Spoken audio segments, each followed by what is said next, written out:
Donc, je dois conclure devant un public qui en a suivi majoritairement qu'une journée, alors que c'était 2 journées.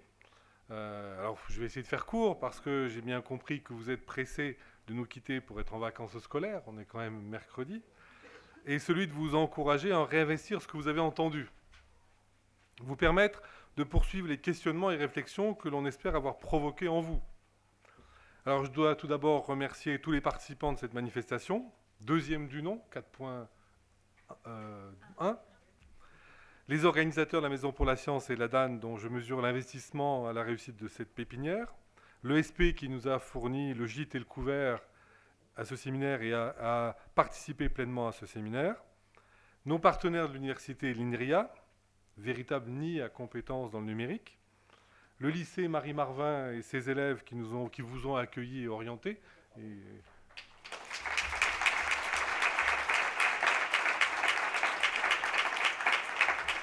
ils étaient beaux en plus.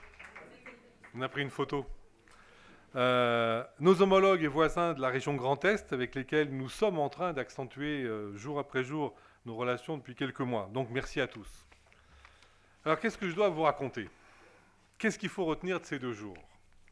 Le principal objectif de ce séminaire, c'était de mettre en contact des usagers du numérique éducatif d'aujourd'hui avec les chercheurs d'aujourd'hui. Le temps est important. On pourrait le dire autrement en disant qu'il s'agit de confronter les ressources éducatives conçues hier avec celles en construction pour demain. Si vous ne suivez plus, vous le dites. J'ai l'habitude d'ailleurs de souligner la difficulté des échanges sur les usages du numérique entre 2 personnes, car il n'est pas toujours facile de savoir si chacun parle bien du même temps. Il y a hier, il y a aujourd'hui et il y a demain. Et si l'on échange l'un parlant des outils d'hier et l'autre des usages de demain, on est sûr qu'ils ne se comprendront pas. Donc le temporel est important. Ensuite, les mots ont dans le numérique des évolutions. J'en prends qu'un, le mot ressources. Ressources numériques. Ressources numériques, il y a peu, c'était du contenu. Aujourd'hui, ressources numériques est devenu tout. Les services qui permettent d'exploiter les outils en plus de ces contenus. Alors, on va essayer de revenir sur un petit panorama. Comment nous en sommes arrivés là, d'abord. Après, je vous expliquerai où nous sommes et où nous allons. Je reviens toujours sur le temps. Un peu d'histoire. Je vais revenir à la loi du 16 juin 1881. Vous vous en rappelez tous, un certain ministre de l'instruction publique qui s'appelait Jules Ferry, un Vosgien. On est chez nous là. Qui rend l'enseignement primaire public et gratuit, ce qui a permis de rendre ensuite l'instruction primaire des 6-13 ans obligatoire par la loi du 28 mars 1882, qui impose également un enseignement laïque pour les établissements publics. Donc nous avons, quand on parle de Jules Ferry, je renvoie aux Vosgiens et au musée de Saint-Dié. Vous savez ce qu'il y a dans le musée de Saint-Dié? Il y a une salle de classe. Donc quand on parle de Jules Ferry, on voit la salle de classe avec le tableau noir, et je rebondis sur ce que Marie a dit tout à l'heure, et je vais revenir là-dessus. Les bancs alignés, avec une pratique pédagogique magistrale, alors là, le collaboratif, bonjour. Et je vous rappelle que donc Jules Ferry, il est mort à 61 ans en 1893. Maintenant, on va prendre un autre domaine. On va se poser la même question. Parce que Jules Ferry reviendrait aujourd'hui dans une salle de classe. Alors on ne va pas prendre les salles de classe avec les tables à roulettes, bien évidemment. On va prendre les salles de classe les plus nombreuses, c'est-à-dire surtout pas dans les écoles maternelles ni dans les salles de techno, mais partout ailleurs. Il s'y retrouverait. Il verrait une estrade. Alors peut-être que le tableau de noir est devenu blanc, mais après tout, c'est toujours la même chose. Prenons 2 autres exemples. Louis Pasteur. Louis Pasteur, il est mort en 1895 à 73 ans. C'est un contemporain de Jules Ferry. Et Charles Darwin est mort en 1882 à 71 ans. Autre contemporain de Jules Ferry. Donc imaginez Louis Pasteur arrivant dans un hôpital aujourd'hui, avec la médecine, avec la microbiologie d'aujourd'hui. On pourrait lui montrer les micro-organismes qu'il n'a jamais vus. Imaginez Darwin arrivant dans la galerie de l'évolution à Paris et voir tout ce qu'il a imaginé et qu'aujourd'hui on a pu démontrer grâce à la génétique. Donc on voit bien que dans ces domaines scientifiques, on a eu des évolutions considérables et que sur l'enseignement, on est resté à Jules Ferry. Alors, est-ce que le numérique n'est pas l'opportunité de faire des progrès dans notre domaine éducatif? Ces progrès n'ont-ils pas commencé? Alors, prenons quelques dates. 1984, Windows. Oui, d'accord. Mais dans Windows, c'est quoi? C'est la notion de PC, d'ordinateur individuel. Puis entre parenthèses, 1984, c'est le plan informatique pour tous. Pour ceux qui... Bon. 10 ans après, qu'est-ce que c'est? 10 ans après, c'est Internet. Notre site académique, c'était en 95. 10 ans après, c'est quoi? C'est les espaces numériques de travail. On commence, alors on n'est pas encore dans le mot collaboration, mais des espaces numériques de travail. 2004. Notre ONT d'aujourd'hui Place, il date de 2004 dans sa conception. Alors après, qu'on nous dise qu'il est vieillot, qu'il est désuet, qu'il est ringard, qu'il est... Vous avez entièrement raison. Il a 10 ans. Il a l'âge de ses artères. Quand moi, toujours, ça me choque depuis 2-3 ans. Quand on voit dans le NT groupe de travail, ça me donne envie d'y aller. 2014, c'est quoi l'évolution actuelle? C'est les terminaux nomades, les petits et les grands. Et le début d'un plan numérique, on est en plein dedans. Voilà. Donc voilà comment nous sommes arrivés à où nous sommes aujourd'hui. Alors nous sommes où? On est, et j'ai un peu entendu, vous voyez, dans une période intermédiaire entre hier et demain. C'est normal, c'est aujourd'hui. Comment on peut caractériser cette période intermédiaire? On va prendre des différents exemples. Les liaisons très haut débit, on en parle. La fibre, oui, super, on a la fibre. Parlez-en dans les collèges de Meuse et des Vosges. Parlez-en dans les écoles. On n'a pas encore, là. Donc on est bien dans une zone intermédiaire. Et on sait très bien que de plus en plus, les services, ça sera des services en ligne. Les équipements, aujourd'hui, c'est encore des équipements d'accès individuel encore collectif. Ça va? C'est un ordinateur qui sert à 36 élèves dans la journée, ou dans la semaine, qui sont bloqués sur une table. On est loin de la table à roulettes, avec une alimentation électrique. Eh oui, ça marche, l'électricité, et un réseau filaire. Les services sont encore limités, je parlais de notre ONT. Les ressources sont marquées, mais alors, vous avez tous peut-être déjà été sur des manuels numériques dont on parle aujourd'hui. Enfin, ceux de l'année passée, même ceux de cette année, on est en train de les découvrir, mais certains sont encore datés. Ils sont datés par une culture de l'édition papier. Et on voit parfois des doubles pages avec les numéros des pages et même la pliure du manuel papier qui a été reconstituée virtuellement. Donc, je peux vous montrer, j'ai des exemples. L'authentification d'aujourd'hui, c'est encore une authentification multiple. On demande à chaque enseignant, à chaque élève d'avoir X identifiant, X mot de passe, qui peut changer ou pas changer, facilement, pas facilement, pour rentrer dans différents services les uns les autres. L'interopérabilité, c'est un gros mot ça. Ça veut dire quoi? On vous vend toujours l'interopérabilité. Ça veut dire quoi? Ça veut dire que deux services peuvent communiquer entre eux. Et on vous dit c'est toujours interopérable. C'est jamais interopérable. Ça l'est jamais à 100%. Donc c'est toujours interopérable à 95%. Mais quand on l'utilise, c'est toujours les 5%. C'est comme tout à l'heure. Le modèle économique, je vais y revenir, mais sur les ressources numériques, il est complètement désuet, puisque vous avez des acheteurs dont vous faites partie qui recherchent que du gratuit, pensant que c'est possible. Si vous avez encore l'illusion qu'il y a du gratuit, c'est une illusion. Et des éditeurs qui, de l'autre côté, veulent essayer de vendre pour pouvoir produire de nouvelles ressources. Il faut qu'ils vivent, mais qu'ils ne peuvent pas le faire les acheteurs n'achètent pas. C'est-à-dire qu'en gros, il n'y a pas de bon prix de vente puisqu'il n'y a pas de bon prix d'achat. Et la culture de confiance, c'est arrivé à la fin, ça. J'attendais de voir à quel moment ça allait arriver. La culture de la confiance, c'est pas entré dans les habitudes. J'ai eu encore un courrier qui a été envoyé au rectorat il n'y a pas si longtemps d'un enseignant un parent d'élève dans un collège qui se plaint qu'un enseignant a demandé qu'on crée un compte Google à sa fille. Et dit c'est pas normal. Il a raison, c'est pas normal. Et le prof qui a demandé ça, qui dit « Mais attendez, moi je veux pouvoir utiliser, les programmes me disent que je dois pouvoir utiliser les outils, collaboration moderne, etc. » Sauf que est-ce que c'est normal d'utiliser des outils qui sont, complètement à l'opposé de la loi informatique et liberté qui dans notre pays existe? Et je vous signale aussi que cette loi informatique et liberté, qui est née un petit peu en France, aujourd'hui a été diffusée dans 80 pays. C'est une culture qui est en train de se développer. Donc on voit les marges en cours de progrès qui sont nombreuses, mais actuellement le domaine avance à grands pas, très vite.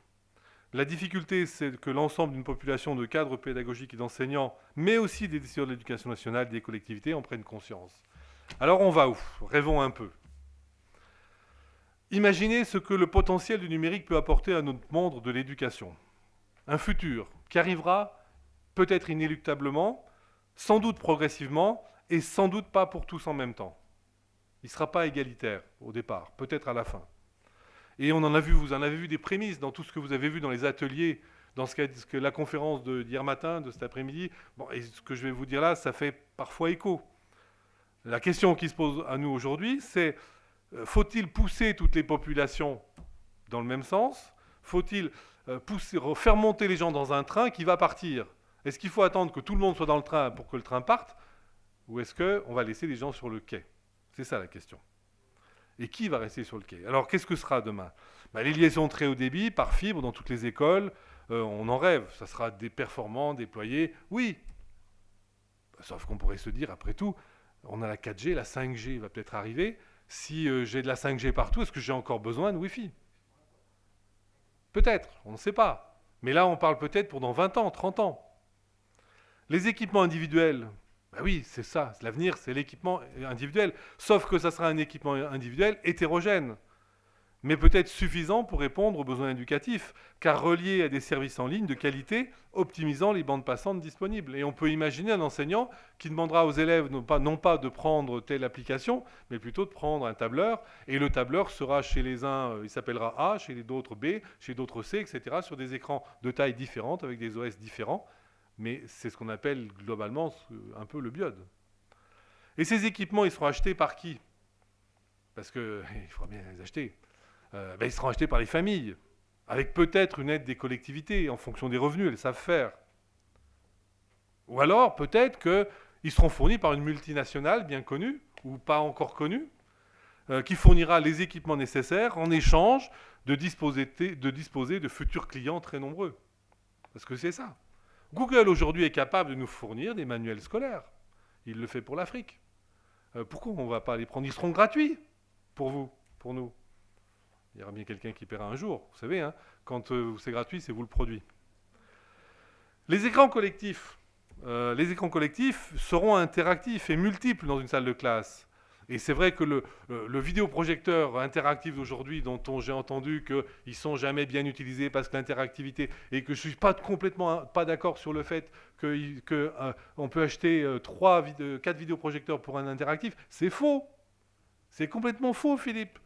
Parce que dans le vidéoprojecteur interactif, aujourd'hui, ce qui coûte cher, ce n'est pas l'interactivité. Non, mais attends, je t'expliquais pourquoi. Oui, non, mais peu importe. Ce qui coûte cher dans l'interactivité, ce n'est pas l'interactivité, c'est le fait qu'on met des vidéoprojecteurs ultra courtes focales. C'est ça qui coûte cher. Oui, non, mais c'est... Non. C'est ça que... On m'a dit que je ne serais pas contrarié. Je suis dans une magistrale pure. J'en profite. Ce qui coûte cher dans un vidéoprojecteur interactif d'aujourd'hui, c'est l'ultra courte focale. Ça veut dire que le vidéoprojecteur, il est contre le mur et que l'enseignant ou l'élève, il n'a pas de lumière dans la figure. C'est ça. Et c'est ça. Sinon, l'interactivité, c'est 150 € sur une machine de 1200. Mais le vidéoprojecteur interactif, pour moi, c'est un outil d'hier, ou d'aujourd'hui. Demain, ça ne sera plus ça. Demain, ça sera... Alors peut-être dans un premier temps des écrans interactifs, puisqu'on commence à voir des écrans dont les tailles augmentent. Et puis après-demain, ça va être des surfaces vitrées qui seront interactives. Minority Report, c'est ça. Ça va être ça. On commence à le voir. Et il y aura des écrans, à la limite, les vitres d'une salle serviront d'écrans interactifs parce qu'elles s'assombriront et on pourra y projeter des données. Donc c'est ça. Les services de type espace numérique de travail, représentant d'abord des moyens, aujourd'hui un ENT, c'est d'abord un service d'authentification et de sécurisation des usages éducatifs. Alors on peut penser, et on commence à voir ce qui arrive, et on espère que celui qu'on aura en septembre marquera une marche dans les progrès sur l'ergonomie. Ils seront ergonomiques, communicants et interopérables entre eux.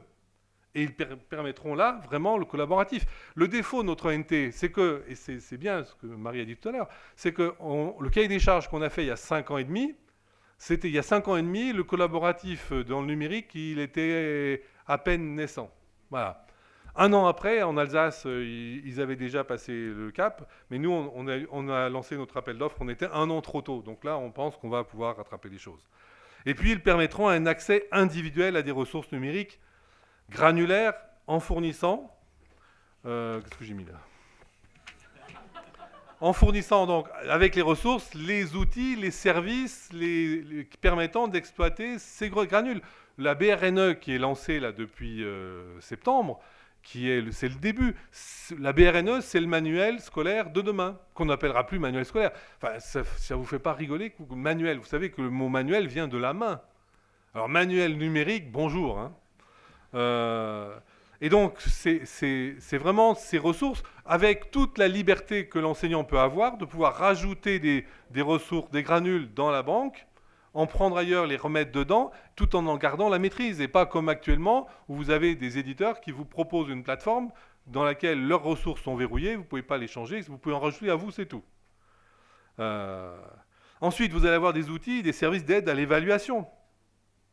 Non, je ne parlerai pas de LSU. Qui vont devenir de plus en plus performants parce que, je ne sais pas s'il y avait un atelier là-dessus, parce que les Learning Analytics vont permettre de créer de l'analyse de traces laissées par des élèves sur des exercices pour recréer des exercices de remédiation. On a un projet qui se lance demain, qui s'appelle Metal, dans le cas de IFRAN avec l'université. Donc dans ce projet-là, on est bien dans ces processus de prise en compte de l'évaluation sous un autre mode. Vous êtes évalué aujourd'hui, on ne dit pas ça, je crois, on ne dit pas ça. Quand vous allez sur Google et que vous vous voulez aller en Thaïlande et vous dites je veux aller en Thaïlande, et après pendant 8 jours on vous propose des voyages en Thaïlande et ben vous êtes évalué. On n'appelle pas ça l'évaluation, mais c'est ces outils-là qu'on voudrait utiliser. Et puis ces outils, c'est des outils ici, ils vont devenir des outils de production de ressources personnelles ou collectives. Permettront-ils de faire entrer le cahier de l'élève dans le monde du numérique complètement? Je ne sais pas. Et puis, c'est la question qui arrive derrière, c'est que faudra-t-il réserver à l'écriture manuelle? Je ne sais pas. Aujourd'hui, on a un clavier. Moi, je me rappelle, il y a un jeune dans un collège, une fois, on parlait du clavier, il me dit, le clavier, c'est un outil pour les vieux. Bon, prenez pas mon grade. Mais c'est vrai, c'est une bonne question, parce qu'aujourd'hui, d'abord, les tablettes qu'on achète actuellement dans les collèges, on essaye de les acheter sans clavier. Parce qu'il y a d'autres façons. L'interface homme-machine, c'est un autre projet ITAC, ça. Un autre projet IFRAN. On voit que le clavier, mais c'est parce qu'on est dans le monde d'aujourd'hui. Qu'est-ce que ça sera demain? Je ne sais pas. Le modèle économique d'achat de contenu numérique, il faudra qu'il trouve un équilibre. Il faudra qu'il trouve un équilibre entre ceux qui achètent, État, collectivités, particuliers, et des éditeurs, si on veut qu'une filière de production de ressources françaises existe. Sinon, d'autres le feront. Ça veut dire qu'il faudra bien des abonnements. Mais des abonnements, des vrais. Vous avez déjà payé, je suis sûr, les uns et les autres, dans des établissements, un abonnement à une ressource numérique, vous pouvez l'année 1, 2, 3, puis quand vous regardez ce que vous avez, vous vous apercevez que vous avez le même contenu. Et vous avez l'impression de payer uniquement la maintenance d'un serveur. Si on voulait vraiment un abonnement d'une ressource en ligne, il faudrait que cette ressource évolue avec le temps. Et on imagine bien dans certaines disciplines l'importance, je pense aux sciences économiques et sociales, d'une évolution d'une banque de ressources pour cette discipline qui évoluera tous les 6 mois par rapport aux chiffres, et dans d'autres disciplines également. La diversité des objets connectés, là aussi, elle arrive. On peut parler de montre, la montre connectée, j'en ai pas. Mais il y a plein d'outils connectés qui vont se déployer. Les puces vont arriver partout. Espérons qu'elles n'arrivent pas dans notre cou. Donc tous ces objets vont permettre sans doute de faciliter les apprentissages. Là, on est sur les objets tangibles et la réalité augmentée du projet ITAC qu'on a aussi avec l'université. Et puis, pour terminer, je rebondis sur ce que dit Marie, sur les locaux. Eh oui, les locaux. C'est sûr que nos locaux, il va falloir les faire évoluer pour permettre plus de souplesse dans les conditions d'enseignement. On voit bien que les salles en îlot ont plus d'avenir que les salles en randonnion. Sauf que dans 55 mètres carrés d'un collège de Meurthe-et-Moselle, vous ne pourrez pas mettre de 30 élèves si vous mettez des îlots. Vous ne pourrez mettre que 30 personnes. Donc on a une réflexion actuellement avec le département pour essayer de voir comment on peut évoluer. Il y a tout le travail qui est fait sur les centres de documentation pour les associer avec la vie scolaire, avec l'ex-salle multimédia qui est intellectuellement obsolète. Donc il y a tout un travail à faire là-dessus. Voilà. Voilà quelques éléments de réflexion d'intégration du numérique dans l'éducation. Un chantier immense, colossal, déjà commencé, on est en plein dedans.